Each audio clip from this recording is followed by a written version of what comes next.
Boa noite. Um pouquinho de atraso aqui. 5 minutinhos de atraso, peço desculpas. Marquei às 9, são 9h05.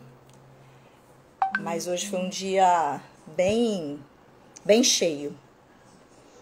É um prazer estar aqui com vocês. Agradeço aqui a atenção de vocês nesse momento, nessa live, que a gente vai falar um pouquinho sobre doença renal crônica. E hoje eu vou conversar um pouquinho com vocês. O meu objetivo é falar para aquelas pessoas que têm risco de doença renal e para as pessoas que já tenham doença renal estabelecida, tá bom? Então eu não vou ficar fazendo hora aqui, a gente vai começar a falar um pouquinho sobre isso. Então, obrigada por quem está aí me acompanhando. Gente, então, para quem não me conhece, eu sou Olivia, eu sou nefrologista, eu trabalho no Hospital das Clínicas aqui do Espírito Santo, da Universidade Federal do Estado do Espírito Santo, e eu, enfim, trabalho basicamente, quer dizer, minha área preferencial é justamente tratar pacientes com doença renal crônica, que é realmente o que eu mais gosto de fazer. Mas, enfim, vamos lá. O que é, então, doença renal crônica? Boa noite, Maria. Boa noite, Cláudio. E para todo mundo que acenou aí para mim. Então, gente, olha só. Quando a gente fala de doença renal crônica, é um assunto que ainda é muito desconhecido da população. As pessoas não sabem nem para que serve um nefrologista. Eu resolvi fazer essa live, na verdade eu comecei a fazer o meu Instagram para trazer informação, porque é uma doença que é muito, muito comum na nossa sociedade. Então, por exemplo, assim, as estimativas é que 13 milhões de pessoas no Brasil, esse é o nosso último dado, tenham algum grau de doença renal crônica. Então, assim, na verdade, isso é um número altíssimo de pessoas, né, se a gente considerar a nossa população. E aí o que pega, na verdade, é o seguinte, é que a grande maioria dessas pessoas não sabe que tem doença nos rins até que a doença já esteja muito grave e que a gente já não consiga mais tratar. Quer dizer, tratar no sentido de evitar a progressão para a doença renal crônica em fase final, que a gente chama, né? Que seria o estágio 5, que seria aquela fase em que a pessoa precisa de terapia de substituição renal, que seria a hemodiálise, diálise peritoneal e transplante renal. Mas isso é um assunto para uma outra live que eu estou pensando em fazer, em que a gente vai falar um pouquinho sobre esses 3 tipos de terapia renal substitutiva. Por que chama de terapia renal substitutiva? O nome já diz. Porque está substituindo a função do rim. Então, não existe um remédio que faça o rim que já está lá muito avançado de doença, fazer ele voltar a ser um rim normal. Na verdade, em qualquer fase de doença renal crônica, mesmo nas fases mais leves, o que eu sempre falo para os meus pacientes é que a gente não consegue voltar a doença, mas a gente consegue retardar a progressão da doença, seria diminuir a velocidade com que essa doença anda. Então, por que isso é importante? Porque se a gente pega os pacientes na fase mais precoce, se a gente pega esse paciente lá no iniciozinho da doença, a gente consegue fazer com que a doença ou ela pare, digamos assim, ou ela ande muito mais devagar do que ela andaria normalmente. Então, isso eu só queria dar essa introdução para a gente poder chegar aqui no que é importante a gente saber. Então, para começar, o que seria a doença renal crônica? Tudo que é crônico é porque já tem um tempo em que aquilo já está ocorrendo no seu corpo. E aí eu vou tentar falar de uma forma assim que seja bem fácil de compreender, porque eu sei que os termos médicos não são muito específicos, né? Mas então, se alguém não entender, podem ficar à vontade para me perguntar.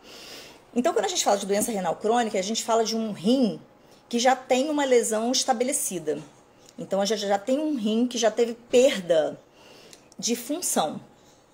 Então, se a gente considerar mais ou menos, né, que uma pessoa normal teria aí mais ou menos 100% de função, isso aí é uma estimativa, né? Não é exatamente isso, porque a gente vai, na verdade, medir a filtração, o quanto que o rim consegue filtrar.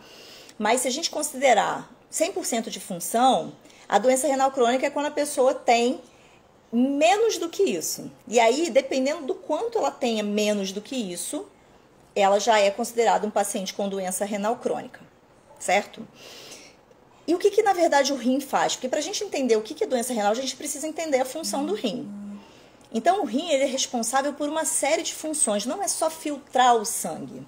né? Na verdade, o rim controla os ácidos no nosso corpo, o rim controla o sódio, o potássio do nosso corpo, o rim tem ação até sobre a glicose, sobre o açúcar do sangue. Então, na verdade, ele serve também para tirar as toxinas de dentro da gente. As nossas células, que são as menores estruturas que a gente tem, elas o tempo todo elas estão produzindo substâncias. E essas substâncias, muitas delas são tóxicas. Elas precisam ser retiradas da pessoa. E essa retirada é feita em grande parte pelo rim. O fígado também tem uma certa ação nisso aí, mas é muito menos, né? Então o rim é o grande órgão responsável por retirar essas toxinas do corpo.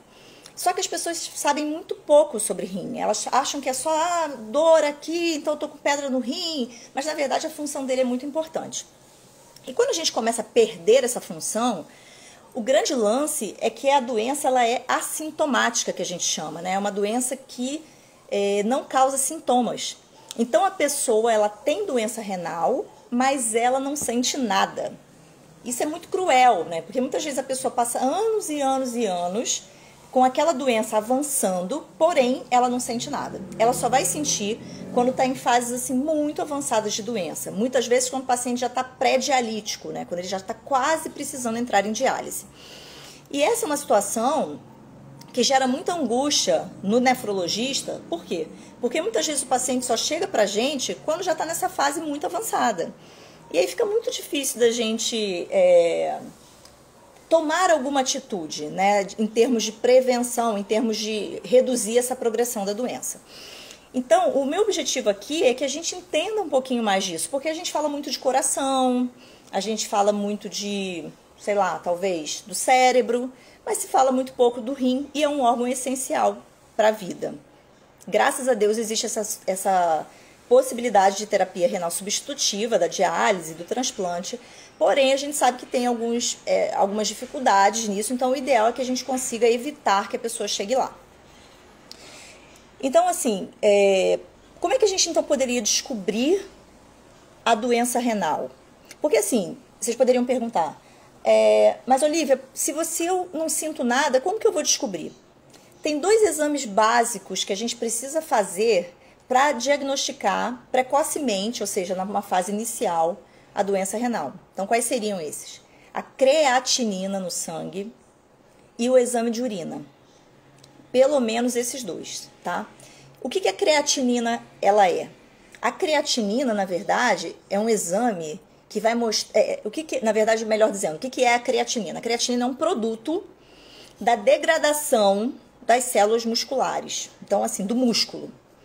Então, quando as células elas se renovam, né? Então, quando você tem a degradação do músculo, você acaba formando a creatinina. A creatinina ela é filtrada pelo rim. Então, quando você faz o exame de sangue, ela está bem baixinha lá. Então, ela pode estar num valor de 0,6, 0,7. E aí é importante lembrar que creatinina é um exame que não dá muito para a gente avaliar só olhando o valor de referência do exame. Porque como ela é produto da massa muscular, ela como é que eu vou dizer? Depende da massa muscular. Então, por exemplo, se você compara uma mulher e um homem, o homem com certeza tem mais massa muscular do que a mulher. Se você compara, por exemplo, uma pessoa idosa com uma pessoa jovem, o jovem tem muito mais massa muscular do que o idoso, né? Então, assim, na verdade, a gente tem critérios. Se você pega uma pessoa, por exemplo, que tem alguma amputação, por exemplo, perdeu uma perna, essa pessoa tem mais massa muscular, tem menos massa muscular do que uma pessoa que tem todos os membros intactos. Então, a gente não consegue fazer uma avaliação da creatinina só olhando o exame de sangue. Só olhando o valor de referência, perdão. A gente precisa fazer um cálculo em que a gente mais ou menos estima como que seria a função renal daquela pessoa, dependendo da idade, do sexo dela e talvez até da raça, né? Aí, enfim, tem algumas coisas que estão mudando em relação a isso, né? Porque, a princípio, a pessoa negra teria mais massa muscular do que o branco, mas, assim, por exemplo, isso aqui não é muito difícil de avaliar no Brasil, porque tem muita miscigenação. Enfim, então a gente está, inclusive, assim, as propostas mais recentes é de nem a gente avaliar essa questão da raça, avaliar mais a idade e o sexo. Enfim. Então, por que eu estou falando isso? E a Juliana perguntou, e a ureia? A ureia a gente não usa muito para avaliar, tá? Por quê? Porque a ureia ela é muito dependente de outras coisas. Então, por exemplo, uma hidratação inadequada poderia mexer na ureia, sangramentos. Então, se a pessoa tem, por exemplo, um sangramento no estômago, pode subir a ureia sem ser necessariamente lesão renal. Tem uma série de coisas que podem alterar a ureia. A creatinina ela é um pouco melhor. Na verdade, a creatinina nem é o ideal, né? A gente sabe que o melhor exame nem seria a creatinina. Seriam outros, mas são mais difíceis, eles são pouco disponíveis, né? Então, a gente usa a creatinina por ser o exame mais fácil e mais próximo dentro da nossa realidade, né? Para a gente poder estimar a função do rim da pessoa. Eu espero que eu esteja sendo clara até agora, né? Estou tentando facilitar. Mas enfim, eu não estou querendo dar uma aula aqui de doença renal crônica. Eu acho que o que eu quero falar aqui é sobre o que o paciente precisa saber. Então, voltando ao raciocínio anterior, a gente precisa de 2 exames. A creatinina, que é essa que eu expliquei agora, né? Então, você faz um exame de creatinina e, dependendo do valor, você consegue estimar se o paciente já tem ou não doença renal crônica. E aí é importante só fazer um parênteses, porque existem algumas situações em que a creatinina sobe sem necessariamente o paciente ter doença renal. Então, por exemplo, se o paciente tem muita massa muscular, é aquele halterofilista, essa pessoa pode ter pode ter uma creatinina mais alta do que o normal, sem doença renal associada. Uma pessoa que toma muito suplemento de creatina e tal, essa pessoa também pode ter uma creatinina mais alta, sem necessariamente ser doença. Então, só olhar a creatina precisa ser avaliada por um médico, de preferência um nefrologista, que vai saber avaliar todas essas nuances aí. O segundo exame que a gente faz, então, é o exame simples de urina, que é o chamado EAS, ou urina tipo 1, dependendo do lugar do Brasil que você esteja. O EAS é aquele exame de urina normal, que você pega o potinho, você lava bem a sua região genital, joga um pouquinho fora e colhe. Naquele exame a gente consegue avaliar a presença de sangue na urina, a presença de proteína na urina, a presença de leucócitos na urina. Aí são termos muito técnicos que não vem ao caso, mas o EAS é um exame que precisa ser feito anualmente, pelo menos, né? Tanto a creatina como o EAS, para que a gente possa tentar diagnosticar. É claro que numa pessoa normal, eu falo normal assim, que não tem nenhuma doença associada, nenhum fator de risco para doença renal, a gente talvez não precise dessa frequência anual, mas numa pessoa que tem algum fator de risco, ou seja, que tem alguma chance maior de progredir, de ter doença renal no futuro, essa pessoa precisa ser avaliada pelo menos anualmente, né? E aí, se tiver doença renal, já tiver doença renal, aí a gente vai diminuir esse intervalo. Eu acrescentaria aqui que um outro exame interessante de ser feito, pelo menos uma vez na vida, às vezes, seria um exame de urina simples também para você avaliar a perda de proteína na urina. Porque muitas vezes você tem uma perda de proteína, que também pode acontecer em situações que não são necessariamente de doença renal. Então, por exemplo, a pessoa que acabou de fazer um exercício físico e faz um exame de urina, uma avaliação da proteína na urina pode ter alteração e não necessariamente ser doença renal. Enfim, tem algumas coisas, né? Mas, de uma maneira geral, quando a gente acha proteína na urina, é doença renal, tá? Perguntaram aqui, inchaço nas pernas são sintomas? Podem ser sintomas de doença renal sim, mas não necessariamente, porque existem muitas doenças que podem causar inchaço nas pernas. Mas se uma pessoa tem inchaço, tem edema, né, que é o nome que a gente chama, se uma pessoa tem inchaço, ela precisa ser avaliada para a função renal também. Mas, por exemplo, inchaço pode ser por doença cardíaca, insuficiência cardíaca, pode ser por doença renal, alguns remédios, e o mais comum deles é a amlodipino, pode dar inchaço nas pernas. Doença da tireoide, hipotireoidismo pode dar inchaço. Até algumas doenças do fígado mais avançadas. E, enfim, e aí a gente poderia... E varizes, né, das pernas também poderiam. Então, na verdade, a gente tem tem muitas causas de inchaço, mas o inchaço na doença renal só vai aparecer lá no final da doença, tá? Não é comum acontecer numa fase inicial. Enfim, mas voltando, o que eu quero chamar a atenção com tudo que eu falei até agora? Sempre é importante avaliar a creatinina em um exame de urina. Isso tem mudado, mas infelizmente muitas pessoas não eram nunca avaliadas e elas acabavam chegando, só descobrindo a doença quando já estava assim, muito avançado. Então é importante que você, quando você fizer os seus exames periódicos, né, os seus exames de avaliação, você possa pedir que o seu médico solicite uma creatinina e um exame de urina, tá? Isso é muito importante. Por quê? Porque à medida que a doença, se você não pegar no início, o que vai acontecer? E tem doenças, gente, assim, eu preciso deixar claro isso aqui. Existem algumas doenças que mesmo você pegando no início, elas vão evoluir, né? Elas vão continuar acontecendo, né? Então, assim, existem algumas doenças que, infelizmente, mesmo com tratamento, elas podem progredir para a doença renal em estágio final e, enfim, necessidade de diálise. Porém, se você começa o tratamento precoce, você pode, enfim, às vezes uma doença que ia demorar, sei lá, 5 anos para você entrar em diálise, vai demorar 10, vai demorar 15, vai demorar 20. E tem pessoas que, por exemplo, quando você faz, às vezes, o diagnóstico numa pessoa muito idosa, mais idosa, às vezes ela vai, em algum momento, falecer de outra coisa, porque, enfim, todos nós vamos um dia morrer, mas ela vai morrer sem precisar entrar em diálise. O José Luiz falou, a policística é assim, exatamente. A doença renal policística é uma doença genética. Então, você herda, né, de alguém da sua família. Então, é uma doença que, na grande maioria das vezes, vai evoluir. Não necessariamente, tá? Tem gente que não evolui. Tem gente que, porque a doença renal policística, não vem aqui ao caso, mas ela acomete, são cistos que aparecem nos rins e no fígado, principalmente, mas em outros órgãos. Então, tem pessoas que têm mais acometimento do fígado do que do rim, por exemplo. Então, não necessariamente, mas é muito comum que a pessoa evolua, né, com necessidade de diálise um dia. Mas com certeza, como ele falou aí, a prevenção sempre vai adiar. Principalmente quando você começa uma fase... A prevenção, no caso, a prevenção é quando você, né, tá lá no início e você começa já a ter atitudes para mudar isso. Então, o que acontece? Só para vocês entenderem, a gente tem 2 rins. Algumas pessoas nascem com um rim só. Mas é pouquíssima gente, né? A grande maioria de nós nasce com 2 rins.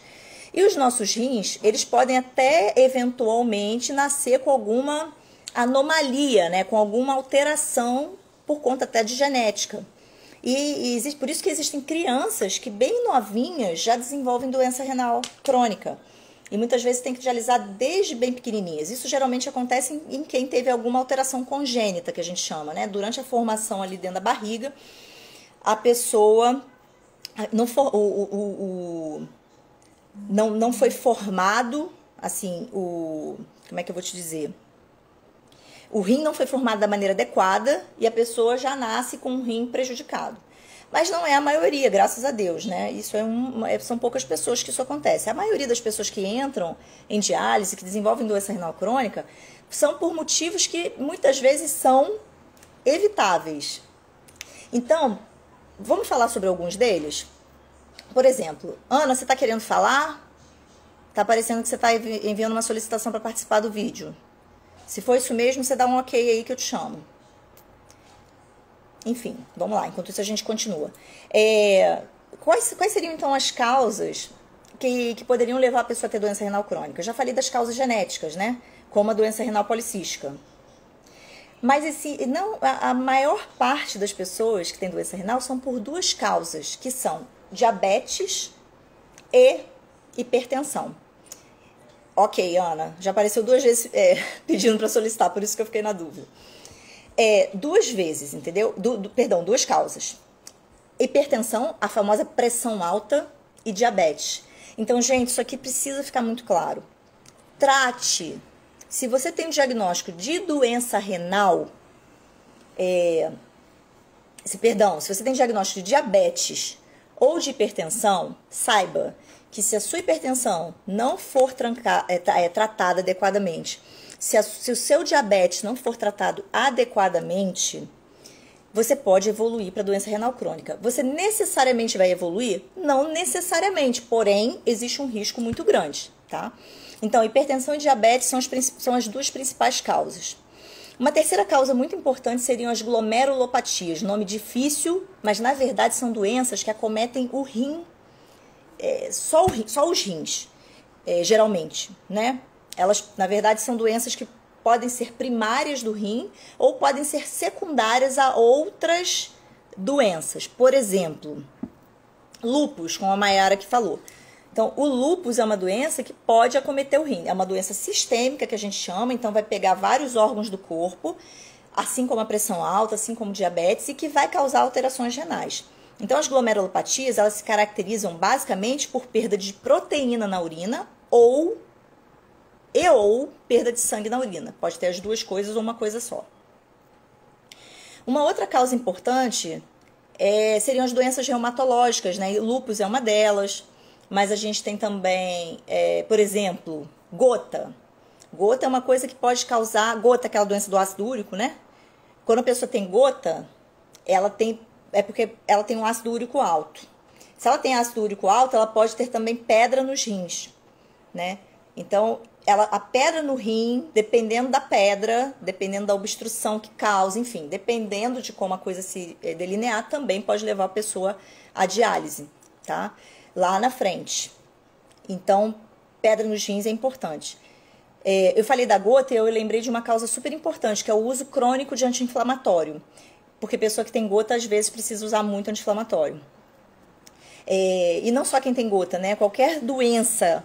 Então, por exemplo, as pessoas que têm artrite, artrose, dor na coluna, é muito comum a pessoa fazer abuso de anti-inflamatório. Então, ela toma anti-inflamatório ao longo da vida dela durante anos, às vezes toma 3, 4 vezes por semana, porque toda dor ela toma porque realmente melhora, é um remédio bom. Porém, o uso crônico pode levar à doença renal crônica. E aí, eu só vou puxar aqui o gatilho para dizer que na segunda-feira eu vou fazer uma live com a doutora Natália Valente, que é uma médica da dor e é acupuntoriatra, né? Ela trabalha com acupuntura.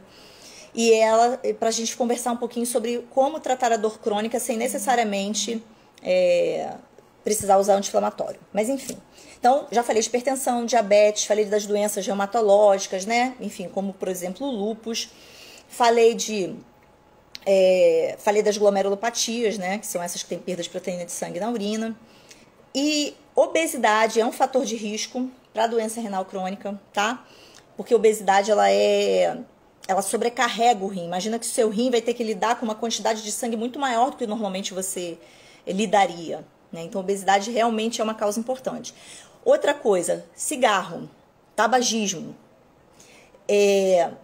Já falei de pedra nos rins. Infecção urinária de repetição.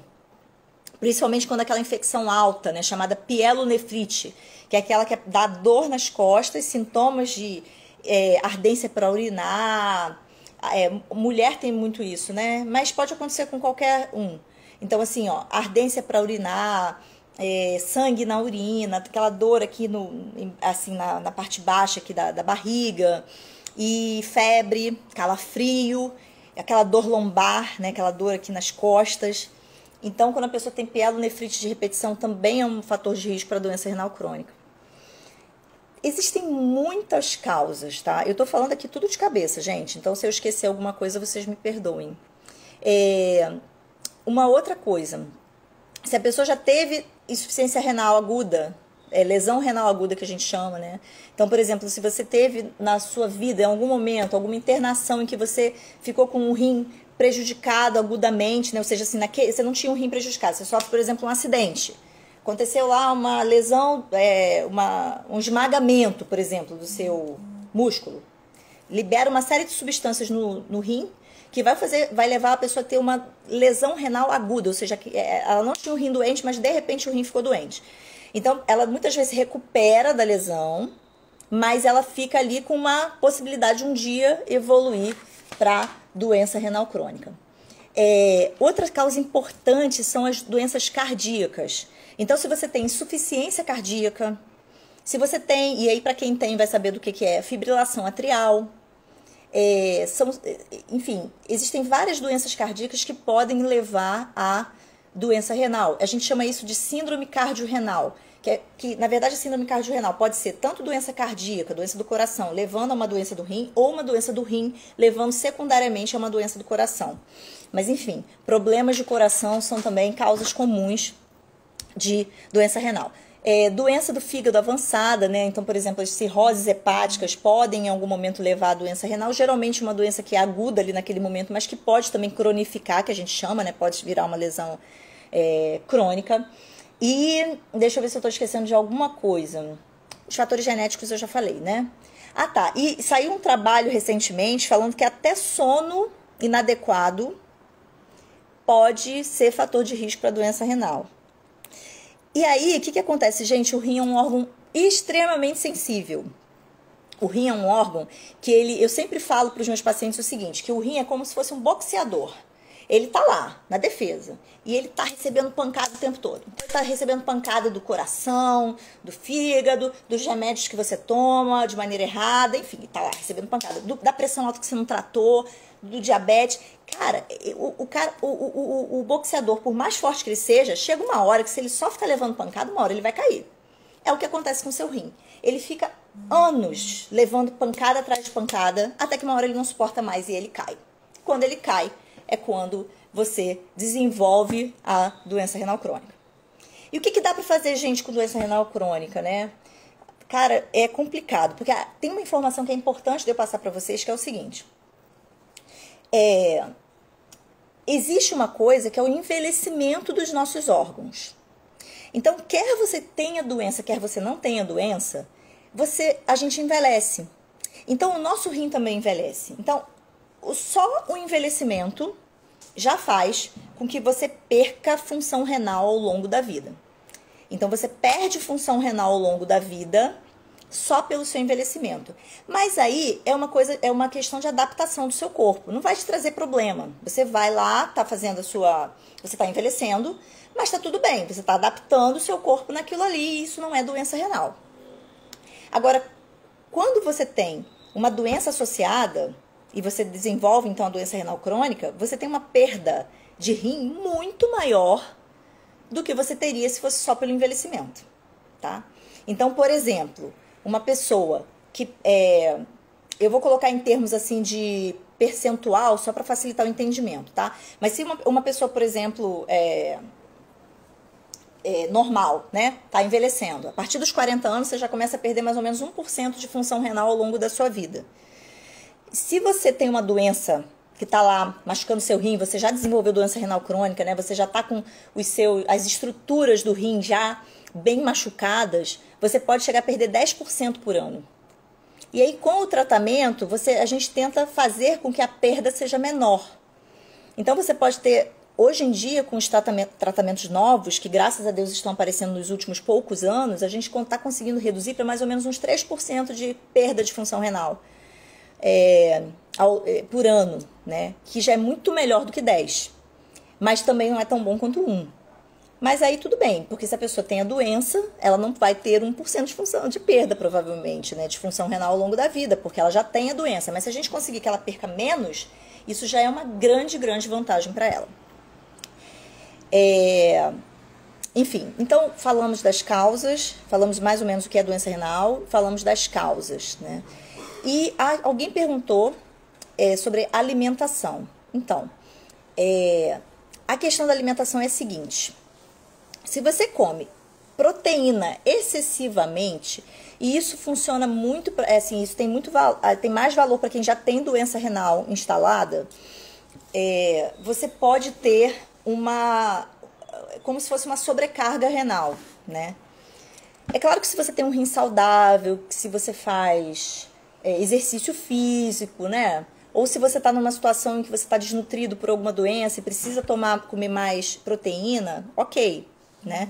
Agora, numa pessoa que já tem doença renal, se ela comer muita proteína, pode piorar a função do rim, né? Isso está muito associado, na verdade, à proteína animal, mais do que à proteína vegetal, por conta do fósforo, né? Que ele pode piorar a progressão da doença, tá? O alcoolismo não tem uma relação direta, como o tabagismo tem, né? Como fumar. Porém, o alcoolismo é fator de risco para pressão alta. E também pode piorar o seu fígado. Então, assim, na verdade, acaba que, né, pode realmente também prejudicar. Maiara está perguntando, hemodiálise duradoura pode causar problema ósseo? Maiara, olha só, o que causa problema ósseo não é a hemodiálise, tá? Eu não sei se é exatamente, é só para esclarecer. O que causa problema ósseo é a doença renal, porque o que acontece? O seu rim é um órgão que é perfeito, então ele consegue fazer todas as funções a que ele se propõe, digamos assim, né? Só que, quando você perde a função do seu rim e a gente começa a fazer diálise, a diálise, ela substitui uma parte, digamos assim, da função do rim, né? Mas ela não consegue substituir 100% como um rim faria. Então, a pessoa que faz diálise, muitas delas desenvolvem realmente problema ósseo. É uma complicação comum da doença renal crônica. A gente chama até de doença mineral óssea da doença renal crônica, que não é pela hemodiálise, né? É pela própria doença renal. E por isso que é importante para o paciente que faz diálise, ele fazer a dieta adequada, porque o fósforo tem muita influência no desenvolvimento desse problema ósseo, né? Então, a gente tentar manter o fósforo mais baixo é importante, a gente tomar as medicações que o médico prescreve, manter a vitamina D adequada, enfim. E aí não vem ao caso aqui, que não é o objetivo da live, mas o problema ósseo faz parte, sim, do paciente com doença renal crônica mais avançada, mas não é a hemodiálise que causa isso, né? Essa é uma confusão muito comum, porque as pessoas têm muito pavor da diálise, porque elas pensam assim, eu escuto isso muito dos pacientes, né? Principalmente aquele paciente que acabou de entrar em diálise, ou que está para entrar. Mas o meu vizinho morreu fazendo hemodiálise. Então, é claro que a hemodiálise seria mentira eu dizer que é um processo fácil. Não é fácil. Mas existe muito mito também ao redor disso, né? As pessoas acham que sua vida acabou se você faz diálise. E não é verdade, né? Porque muitas vezes as complicações que as pessoas têm é por causa da doença que ela tem e não por causa da diálise, entende? Então, assim, por exemplo, ela já é uma diabética que nunca se cuidou, que tem uma série de complicações do diabetes e também faz diálise. A pessoa vai ter um certo sofrimento ali, porque o vaso dela não é tão bom, porque, enfim, por uma série de questões. Então, a gente precisa saber separar as coisas. E aí, só para finalizar o que você perguntou, Maiara, o melhor tratamento para a doença renal é o transplante renal, que foi o que aconteceu com você, né? Porque o transplante renal é o que mais se aproxima do seu rim natural, né? Então, ele consegue fazer coisas por você que que a diálise não consegue. Então, por exemplo, tem alguns pacientes que, quando transplantam, conseguem regredir o problema ósseo. Quando esse problema ósseo está muito avançado, não regride, mas às vezes também não piora mais tanto. Então, assim, o melhor tratamento seria realmente o transplante renal. Eu vou falar isso depois. Mas vamos continuar para a gente poder, enfim, encaminhando para a gente, né, não perder mais tempo. E aí, deixa eu só ver que horas são. Enfim. Tá, temos um tempinho ainda. Então, como é que a gente vai fazer o tratamento da doença renal crônica? Assim, eu acho que o principal aqui é a prevenção, né? A gente precisa fazer prevenção. Como você vai fazer prevenção? Exercício físico tem influência, tá? Tem aí até um artigo que saiu recentemente falando sobre isso, que o exercício físico poderia impactar na sua função renal, tá? Diretamente. Então, se você fizer exercício físico, se você não fumar, se você não beber excessivamente, se você for magro saudável, né? Se você for hipertenso, tratar sua hipertensão. Se você tratar o seu diabetes de maneira adequada, fazer a dieta certinha, se você não ficar tomando remédio à toa, principalmente anti-inflamatório, né? É claro que existem alguns remédios que às vezes as pessoas precisam tomar por problemas outros de saúde, que às vezes podem até interferir no rim, isso pode acontecer, mas assim, tudo que é monitorado pelo médico, que você faz o tratamento certinho, já faz muita diferença, tá? Então, se você, por exemplo, for uma pessoa que tem muita pedra no rim, é importante você procurar o nefrologista para que você não tenha novas crises, para que você tente pelo menos evitar novas crises. Então, isso tudo que você está fazendo, você está alimentação saudável, então pouco sal. E quando eu falo pouco sal, não é para ser uma pessoa normal, tá? Não é para você parar de comer sal, não é isso, de maneira nenhuma. Não é para você não abusar do sal. E quando fala abusar do sal, é principalmente aquele sal que está escondido nos alimentos industrializados. Então, na salsicha, na linguiça, no bacon, nos enlatados, isso tudo tem muito sal, né? Não é que você não possa comer, mas é comer o mais saudável possível, o mais da terra possível, tá? Então, assim, com essas medidas, ter um sono adequado, tratar a sua cabeça, né? Porque a saúde mental é importante para todo o nosso corpo. Então, essas são as medidas de prevenção. E se você já tem doença renal crônica, a gente tem algumas... eu tô falando de paciente agora, é paciente que não entrou em diálise, tá? É o paciente que eu atendo no consultório, por exemplo. Então, se você vai tratar a sua pressão, e aí existem alguns remédios que são muito importantes, tá? Pra gente poder tratar, que são uma classe de remédios chamados inibidores da enzima conversora de angiotensina, tá? Os famosos IECA. Ou então os bloqueadores dos receptores de angiotensina. Não tô aqui para dar aula de medicina, mas é só para dizer que são aqueles assim, os PRIO e os Zartan, né? Então, por exemplo, o Enalapril, o Captopril, o Benazepril, enfim, tem alguns, né, que terminam com Pril, e tem o Zartan, né, o Losartan, o Candesartan, o Valsartan, enfim, são drogas que elas vão atuar diretamente no rim, reduzindo a perda de proteína, que pode acontecer em algumas dessas doenças, tá? E reduzindo a progressão renal, a progressão da doença. Isso está muito bem estabelecido.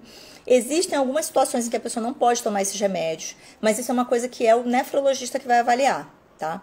Então, essas drogas são sabidamente, já tem muitos anos que a gente sabe disso, são protetoras, né, contra a doença renal. Protetoras não, na verdade elas reduzem a progressão da doença, tá? Elas reduzem a velocidade da doença. Elas não protegem contra a doença renal, elas só fazem com que a doença ande mais devagar. Obviamente que você vai tratar todas as condições que vão levar você a uma doença renal. Então, por exemplo, se você é hipertenso, você vai tratar a sua hipertensão, você tem que manter a sua pressão num nível adequado, tá? Você precisa manter, por exemplo, se você é diabético, o seu diabetes com a glicose controlada, e para isso é muito importante a questão da dieta, que eu sei que não é fácil, gente, dieta não é fácil. Exatamente, Mayara, é o famoso tratamento conservador, tá?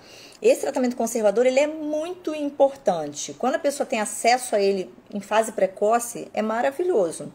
E é por isso que eu gosto muito de doença renal crônica, porque a gente consegue fazer com que um paciente que entraria em diálise não entre, ou entre muito mais tarde, sabe? Isso é muito legal. Tudo bem, Gelsimar? Fabiana? Magna, entrou uma galera aí. Obrigada, gente, pela presença de vocês. Então, e aí a gente vai tratar, se você é fumante, você vai parar de fumar, se você é obeso, você vai emagrecer. Isso tudo a gente vai fazer para tentar reduzir a velocidade da sua doença.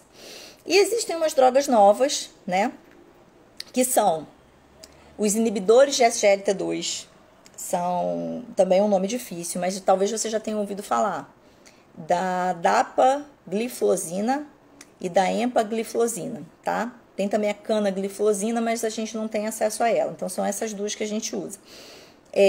Que são drogas que elas também, na verdade, elas foram drogas que apareceram como... como para tratamento de diabetes, tá? Foram drogas que inicialmente usadas para tratamento de diabetes. Só que os estudos mostraram que elas tiveram ação tanto sobre o coração quanto sobre o rim. E resultados excelentes, né? Há muito tempo que a gente não tinha um remédio que pudesse influenciar na redução, influenciar na progressão da doença renal.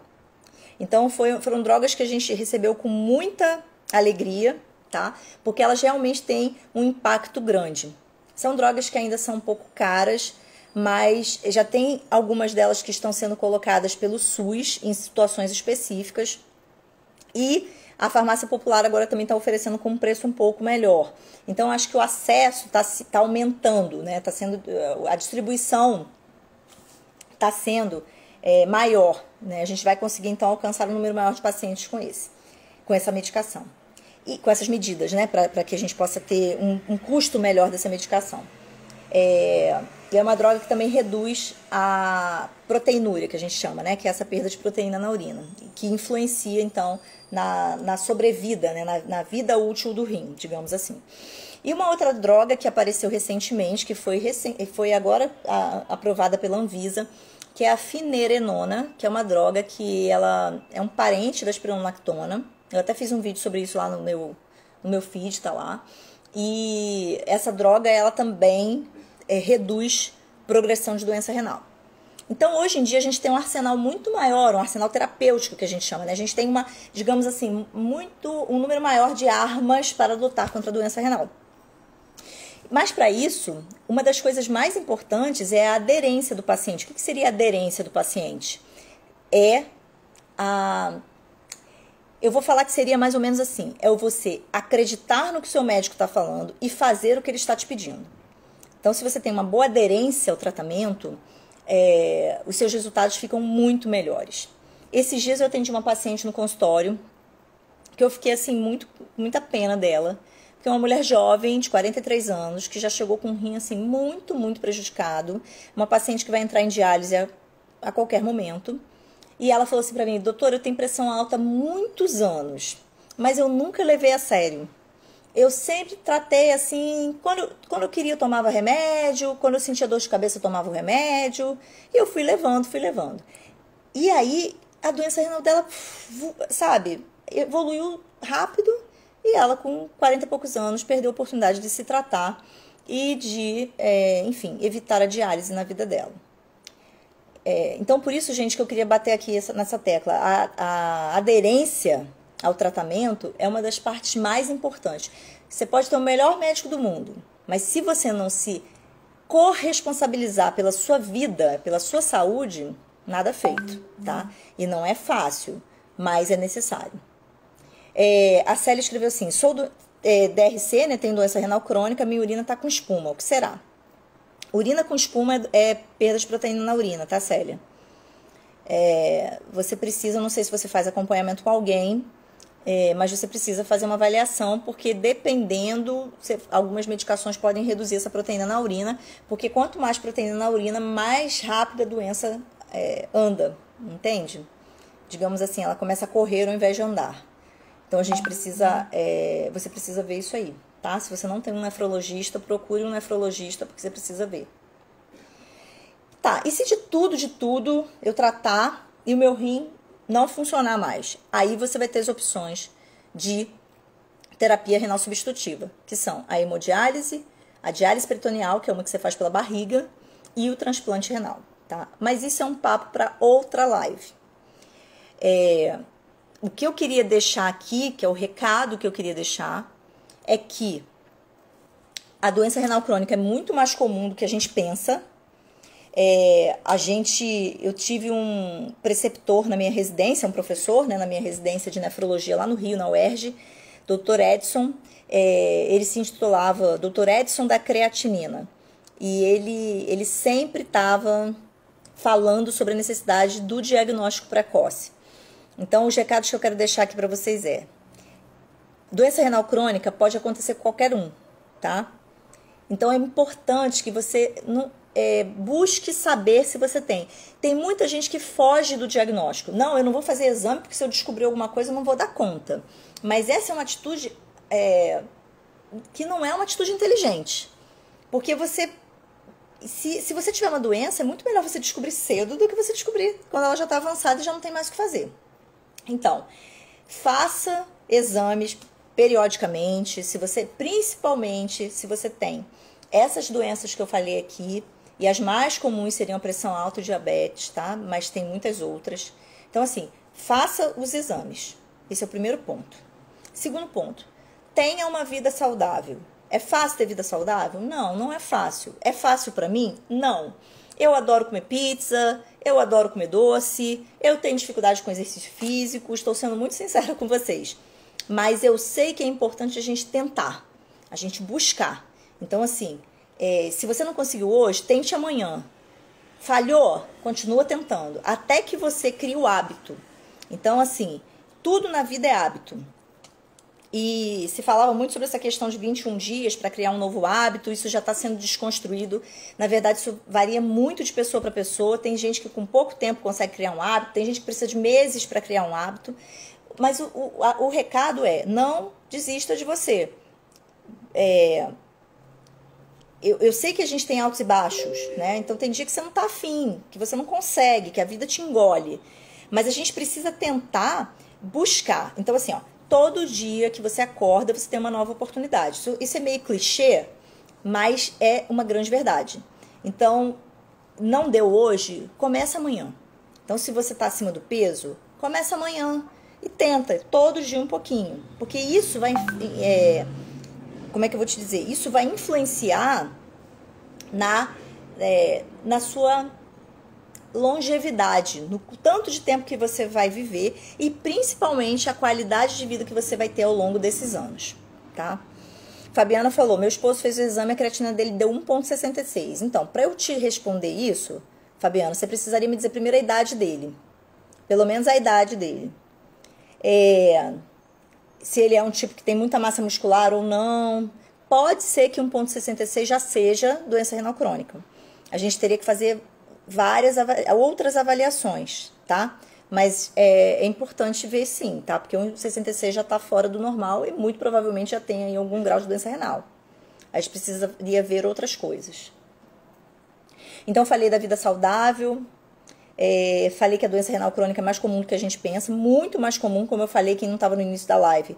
Aproximadamente 13 milhões de pessoas no Brasil têm algum grau de doença renal crônica. Eu não vou conseguir fazer a conta aqui, porque eu estou no celular, mas depois eu faço a conta e aí você me chama lá no direct que eu faço a conta e te oriento, tá? Porque eu tenho que fazer uma continha para saber quanto tá a função renal dele. Tem uma coisa importante que eu esqueci de falar, que é a questão do colesterol, né? Se você tem placa de ateroma, que são aquelas placas de colesterol no coração, você pode ter também no rim, tá? Então, isso também pode levar a pessoa a desenvolver doença renal crônica. Isso é mais comum até em idoso.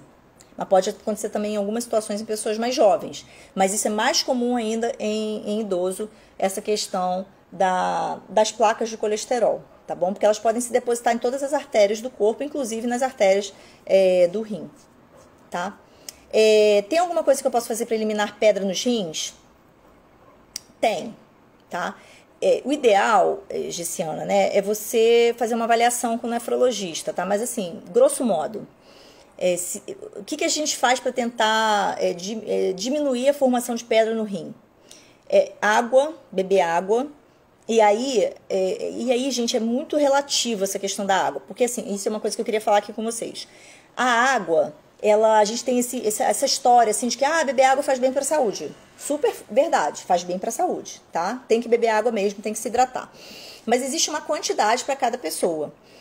E existe uma situação também de quanto de água beber numa pessoa que tem certas doenças. Então, por exemplo, uma pessoa que tem pedra nos rins, ela precisa beber mais água, tá bom? Ela precisa ter uma hidratação maior, porque ajuda a manter como é que eu poderia explicar? Porque o que é a pedra no rim? É como se fossem areinhas, né? Eu costumo dizer que é mais ou menos assim, se você bota açúcar, digamos que aqui estivesse cheio de açúcar. Se você deixa aquele açúcar endurecido, né, com um pouquinho de água, ele vai ficando duro, não vai? Vai formando como se fossem umas pedras. Digamos que você tem aqui o açúcar e joga um pouquinho de água, só para umedecer. Aquele açúcar vai ficando duro. É mais ou menos o que acontece no rim, né? Então, a gente tem formação de pedras que pode ser ou por excesso de açúcar, né? Que na verdade seria excesso de cálcio, de fósforo, de oxalato, enfim, de ácido úrico, de algumas substâncias, enfim, em cada pessoa é de um jeito. E agora, pode ser por aumento disso ou pela redução da quantidade de água que você bebe, que aí você facilita a formação dessas pedras. Só que assim, pedra no rim não é para todo mundo. Tem pessoas que nunca vão ter pedra no rim e tem pessoas que vão ter pedra no rim com muita frequência. Inclusive, esse pode ser até um tema de uma próxima live nossa, que eu acho que é um tema de grande interesse. Mas, só para eu fechar o raciocínio da água, lembrar que pessoas que têm doença renal crônica, principalmente mais avançada, não podem beber água a rodo, tá? Então, às vezes eu recebo aquele paciente que já tá assim, com, sei lá, 20% de função do rim, e ele fala assim, estou bebendo muita água para melhorar meu rim. Não faça isso. A pessoa pode inchar, pode até começar a ter líquido no pulmão e ter falta de ar. Enfim, não, a gente tem que ter uma avaliação caso a caso, porque assim, cada pessoa é uma. Mesmo que todos tenham doença renal, vários tenham doença renal, cada um é um e a conduta vai ser diferente para cada um. Mas o que eu tô querendo te dizer é o seguinte, assim, pra te orientar em relação à pedra no rim. Beber água, tá? 2 litros ou até mais, aí vai depender de algumas situações, mas 2, 3 litros de água pelo menos. Não beba demais também. Vai beber 5, 6 litros, 7 litros de água, pelo amor de Deus, porque vai mexer no seu sódio do corpo. E aí é um problema também, tá? Então não é para beber em excesso. Nem tanto ao mar, nem tanto ao céu, nem tanto ao mar. Não tem um ditado desse? Né? Tudo na vida tem que ser equilíbrio. Então, assim, beber água. Dieta. Pobre em sal. Sal para quem tem pedra no rim é péssimo. E proteína em excesso, tá? E principalmente carne vermelha. Então não é para tirar da sua vida, mas você não pode ser aquela pessoa que vai no churrasco todo fim de semana e come um monte de carne com sal, tá? Você tem que ter uma alimentação mais rica possível em frutas e legumes, tá? Para que você possa ter formação, para que as substâncias que vêm com esses alimentos saudáveis possam interferir na formação dos cálculos, né, das pedras nos rins. E também frutas cítricas. Você pode incluir na sua dieta. Então, assim, limão, laranja, acerola, essas frutas cítricas, elas ajudam. Então, assim, eu tô falando grosso modo, tá? Água, alimentação rica em frutas e legumes e verduras, frutas cítricas e diminuir sal e diminuir proteína, né? Como eu falei, principalmente carne vermelha, principalmente assim em quantidade, né? Diminuir. Isso aí é o geral. Agora, se você isso aí é para tentar prevenir novas crises, novas formações de cálculo, melhor dizendo, de pedra. Agora sim, se você já tem a pedra, é importante que você investigue, tá? E isso tudo que eu falei é para quem já tem a pedra, tá? Mas assim, digamos, você tem a pedra, não adianta só fazer isso, você precisa investigar.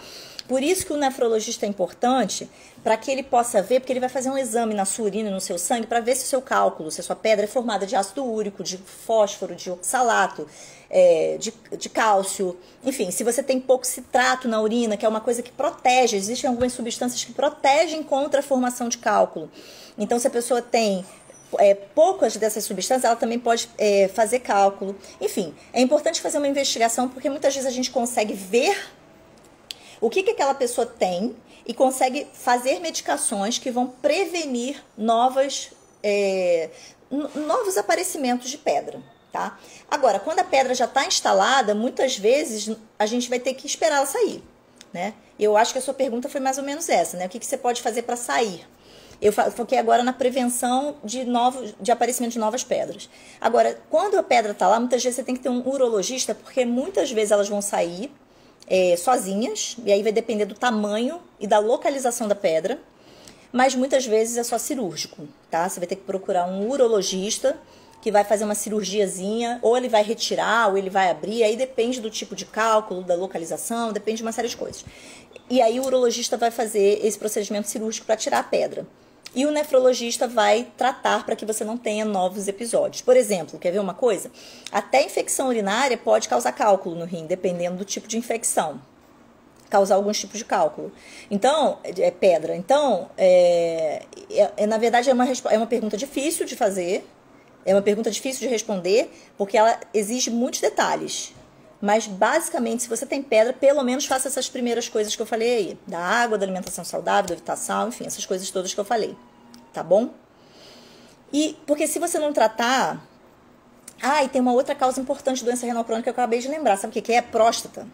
Quando você tem hipertrofia da próstata, que a gente chama. Então, homens idosos, mais velhos, né? Depois aí dos 50 anos, geralmente, a próstata pode começar a crescer.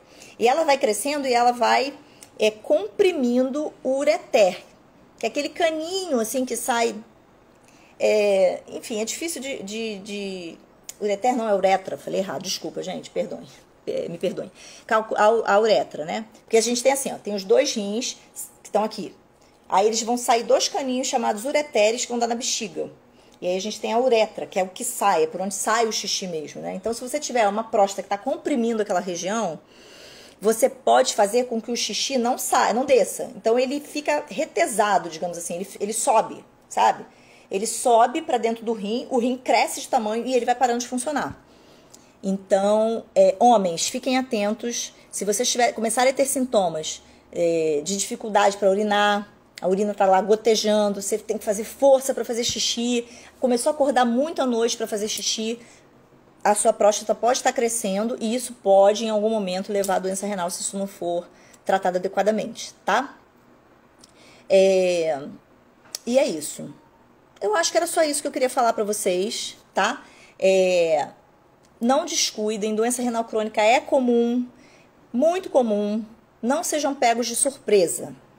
Se você tem algum fator de risco, você precisa, eu aconselho, né, que você uma vez por ano vá num nefrologista para dar uma olhada nisso, ou que você veja com o seu médico que trata você, seu cardiologista, o seu urologista, seja lá quem for, pedir uma creatinina e um exame de urina, tá?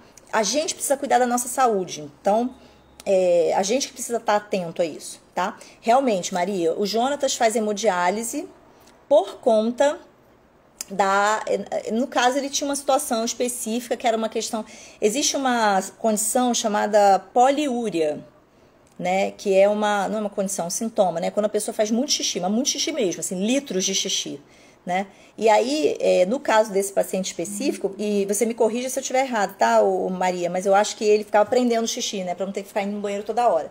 E o que aconteceu? Ele tanto prendeu o xixi.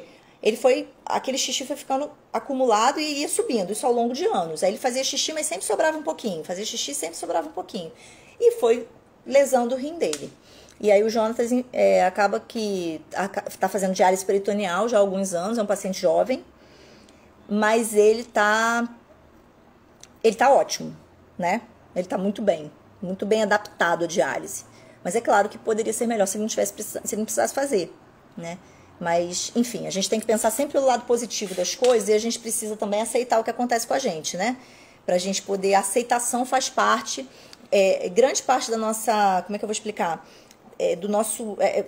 quando a gente aceita o que acontece com a gente, quando eu falo aceitar, não é se conformar, né? Mas é porque o se conformar, muitas vezes quer dizer que a gente fica lá na zona de conforto. Ah, minha vida tá ruim mesmo, agora já era e tal. Não tô falando disso. Eu tô falando da aceitação no sentido assim, eu tenho doença, uma doença específica, seja lá qual for, mas eu vou dar o meu melhor para lidar com isso. Eu vou dar o meu melhor para que eu consiga passar por isso. Então, aqui estou com alguns pacientes aqui, né? Falou do Jonatas, o Zé Luiz, a Maiara, pessoas que conseguiram olhar para a doença com um olhar assim, de oportunidade. Tipo assim, estou tendo uma oportunidade de seguir em frente, ainda que de uma maneira diferente, tá? Então, é isso aí, tá? É assim que a gente tem que olhar para as doenças crônicas que acontecem com a gente, né? Porque é fácil você ter um resfriado e ficar curado. Agora, você tem uma doença que você vai ter que lidar com aquilo talvez pela vida toda, não é fácil. Por isso que eu gosto de falar muito aqui também sobre aceitação, sobre saúde mental, sobre fé, sobre esperança, que é o que a gente precisa ter. Gente, eu acho que é isso que eu queria falar por hoje. Eu agradeço aí De nada, Giciano.